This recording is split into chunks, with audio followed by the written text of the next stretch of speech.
സംവിധായകൻ B ഉണ്ണികൃഷ്ണനെതിരെ case. നിർമ്മാതാവ് സാന്ദ്ര തോമസിന്റെ പരാതിയിൽ എറണാകുളം സെൻട്രൽ പോലീസാണ് കേസെടുത്തിരിക്കുന്നത്. പൊതുമധ്യത്തിൽ അപമാനിച്ചു എന്നാണ് പരാതി. നിർമ്മാതാവ് ആന്റോ ജോസിനെ രണ്ടാം പ്രതിയാക്കിയാണ് കേസ്. വിവരങ്ങളുമായി സാരംഗ് ചേരുകയാണ്. സാരംഗ്, കേസിന്റെ കൂടുതൽ വിവരങ്ങൾ എന്തൊക്കെയാണ്? സംവിധായകനും അതുപോലെ തന്നെ ഈ ഫെഫ്ക ചെയർമാനുമായ ബി ഉണ്ണികൃഷ്ണനെതിരെയാണ് നിലവിൽ കേസെടുത്തിരിക്കുന്നത്. അതായത് നിർമ്മാതാവ് സാന്ദ്ര തോമസിന്റെ പരാതിയിലാണ് എറണാകുളം സെൻട്രൽ പോലീസ് കേസെടുത്തിരിക്കുന്നത്. അതായത് പൊതുമധ്യത്തിൽ അപമാനിച്ചു, അതുപോലെ തന്നെ തന്റെ ജോലി സ്വാതന്ത്ര്യത്തിൽ ഇടപെട്ടു, അല്ലെങ്കിൽ ജോലി സ്വാതന്ത്ര്യത്തിന് തടസ്സം വരുത്തി എന്നത് ഉൾപ്പെടെയുള്ള പരാതികൾ ചൂണ്ടിക്കാട്ടിയാണ് നിലവിൽ ഈ നിർമ്മാതാവ് സാന്ദ്ര തോമസ് പരാതി നൽകിയിരിക്കുന്നത്. അതുപോലെ തന്നെ രണ്ടാം പ്രതിയാക്കി പരാതി കൊടുത്തിരിക്കുന്നത് ആന്റോ ജോസഫിനെതിരെയാണ് രണ്ടാം പരാതി കൊടുത്തിരിക്കുന്നത്. അതായത് രണ്ടാം പ്രതിയായി കേസ് ചാർത്തിയിരിക്കുന്നത് ആന്റോ ജോസഫിനെതിരെയാണ്. ഈ ഹേമ കമ്മിറ്റി പുറത്തു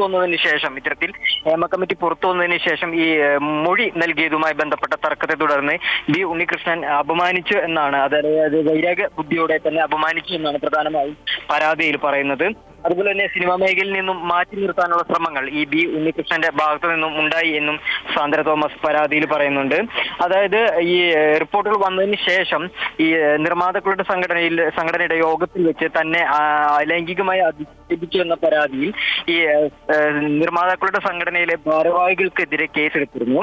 ഈ കേസ് സംഘടനയെ അവഹേളിക്കുന്നതിന് വേണ്ടിയാണ് പരാതി നൽകിയിരുന്നെന്നാണ് ഈ ബി ഉണ്ണികൃഷ്ണൻ ഉൾപ്പെടെയുള്ള ഈ ഭാരവാഹികൾ പറഞ്ഞത്. ഇത്തരത്തിൽ ഇങ്ങനെയൊരു അവഹേളനം നടത്തി എന്നതുകൊണ്ട് തന്നെ സാന്ദ്ര തോമസിനെ നിർമ്മാതാക്കളുടെ സംഘടനയിൽ നിന്നും മാറ്റി നിർത്തുന്ന നടപടിയടക്കം ഉണ്ടായിരുന്നു. ഈ നടപടിക്ക് ശേഷം സാന്ദ്ര തോമസ് കോടതിയെ സമീപിക്കുകയും അതിനുശേഷമാണ് ഈ നടപടിയെ, അതായത് നിർമ്മാതാക്കളുടെ സംഘടനയിൽ നിന്നും മാറ്റി നിർത്തുന്ന നടപടി കോടതി സ്റ്റേ ചെയ്യുന്നത്.